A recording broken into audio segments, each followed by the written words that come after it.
cruising in my lane fast, call it high speed. I've been working hard, yeah, I've been working nightly. If you think you'll win, nah, likely. I be taking shots, yeah, cold-blooded, icy. Watching numbers grow is what I call sightseeing. In the front row, run it up when they hype me. The following grows, they know how to ignite me. Call me CEO, I've been running right, see. All right, welcome to the Fantasy Six Pack 2022 Fantasy Football Team Previews. In this episode, we'll be covering the Arizona Cardinals. With me to do that is Mike LaPlant, throwing the bird. It's not the Eagles, man. So many birds. I know. I could have gone with Falcons too, but no, it's all good. But let's just jump into it, man. With our quarterback situation here, we got Kyler Murray. Sitting there at QB5 in the rankings, overall 57.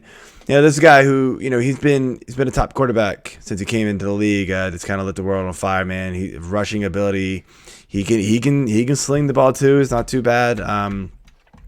Very accurate deep ball passer. Yeah, so health last year was a concern of his and held him off the field, which is why he fell to QB10. But what's your take on him this year, knowing that, of course, he's not going to have his boy Hopkins for at least 6 games, right? That is depressing a little bit. He doesn't have his boy Hopkins. When he didn't have Hopkins last year, he did struggle, man. He did struggle, absolutely. But he has way too high of a rushing baseline and way too high of a floor. And you know what? This offense passes too much.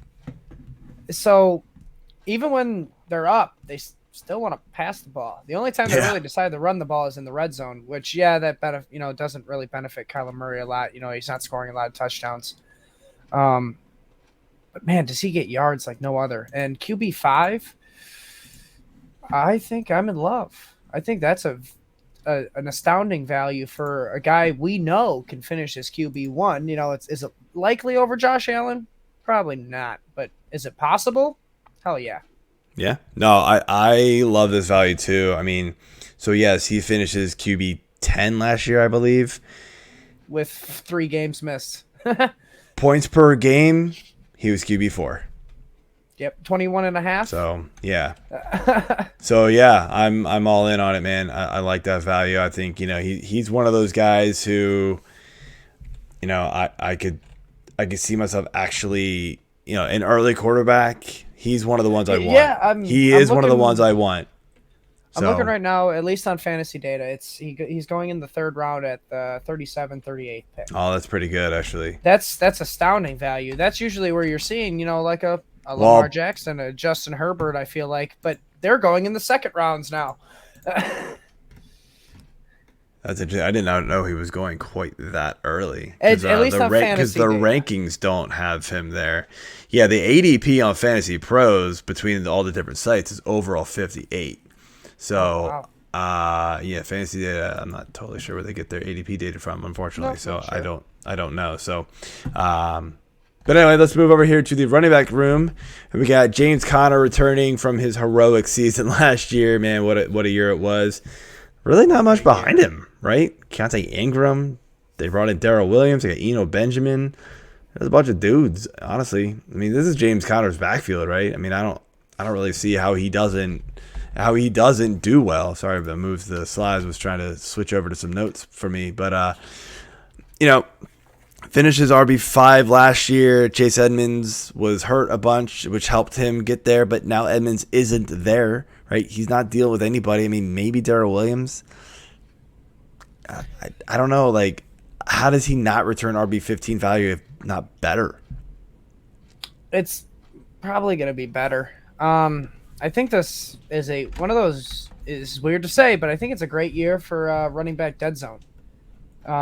We got players like James Conner, players like Cam Akers, who could possibly be a running back 1 in the offense. Yes. They are.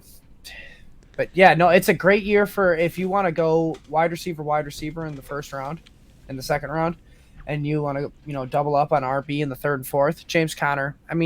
Are you feeling safe as him being your RB1 with his health? No, but are you feeling safe with him in this offense, scoring consistent value each week? Oh yeah.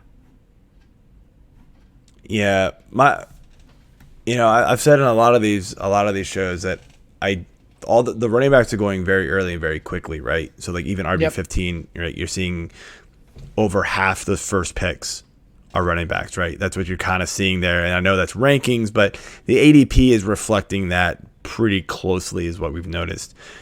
So I do kind of want running backs earlier, but I'm also, and I've said that, but I'm not saying you have to double tap running back. You could at least, like, you could go with one of those stud receivers early, and then take some of these running backs. You could go Akers Connor, and Akers Jones, and Akers Jacobs. You'd probably be fine, man. I even like a J.K. Dobbins in there. Because, like, seriously, like some of the other guys in the first round, and we've talked about it on a lot of these shows. I mean, you're talking Eckler. We really believe in 20 touchdowns again. McCaffrey's got injury problems. Derrick Henry, we all like him. I get it. I'm not too concerned with injury with him. It's more, is that offense going to be good enough for him to do what he does? Najee Harris, I do like, but Cook's got injury problems. And there's just question marks on the very, very top tier running backs where, like, I kind of like that lower half of the first tier. Well, first rounders, RB1s, and then like a bunch of the RB2 guys I'm kind of cool with. Even some of the RB3 guys I like. But yeah, so I wouldn't even mind going one of the top end running receivers first, and then just kind of taking whatever else is coming back to me, because I know value are going to fall. Taking stabs at these running backs. Yeah, but I like Connor a lot. I think he can absolutely return that value. I mean, if you're going to have a guy behind him too, because like we mentioned, his health isn't the greatest, I think it would be Darrell Williams. They brought him in for a reason. They had all these guys behind Connor already. Mm-hmm. If they didn't need another running back. They wanted another running back. Yeah. So he's the guy to have behind him, I think.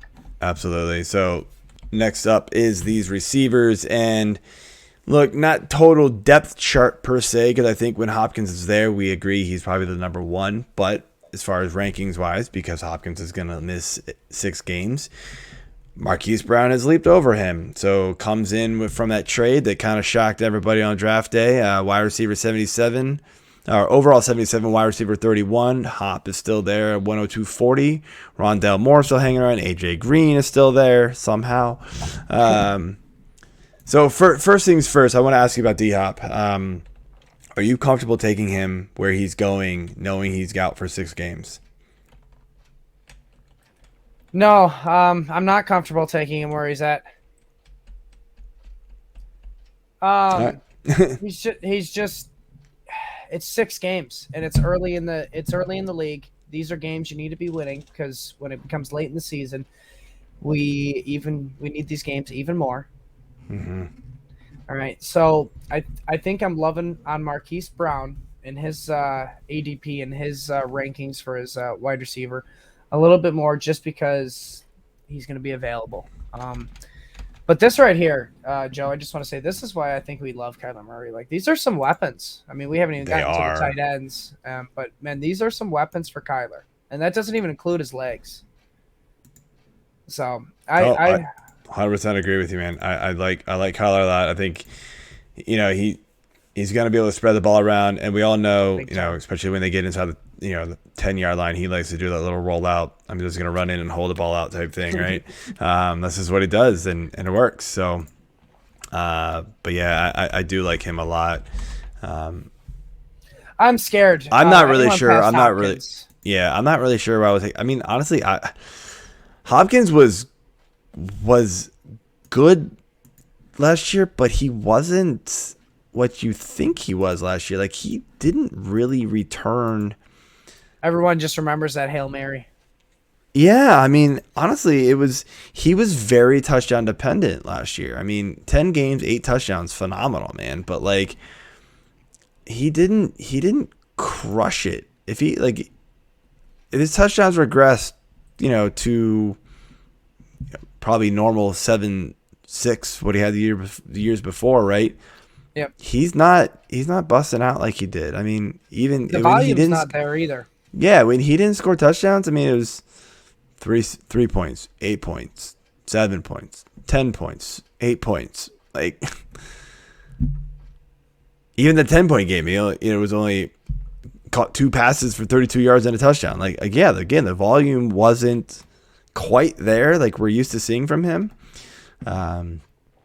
Yeah, this is the year they got to capitalize with him, because I think this is the start of his decline. In 10 games, man, he only has 64 targets. That's not DeAndre Hopkins. Way off. That's way off his normal pace of like 160, 150 balls a year. So I don't like it. I think there's more than one reason why they brought in Marquise Brown, and it's because they needed and brought back AJ Green. Right. So speaking of tight ends, like you've said here, so Zach Ertz, they traded for him mid-season last year, and he did pretty well with them. Not killer, but he did all right. Trey McBride, they drafted. What's your thoughts with this tight end room? Ertz is going as a tight end, a top 10 tight end. He finished inside the top 5 last year. What's your thoughts for him in the draft room? I actually think he's going to be a steal this year in drafts, only because of the Hopkins suspension. Yeah. All right, where he's going in drafts. All right, the last 4 games last year, Zach Ertz got 40 targets when Hopkins was out. Yeah. So he got 10 targets a game without Hopkins in the game. I mean, yes, they got some new weapons. They brought in Trey McBride.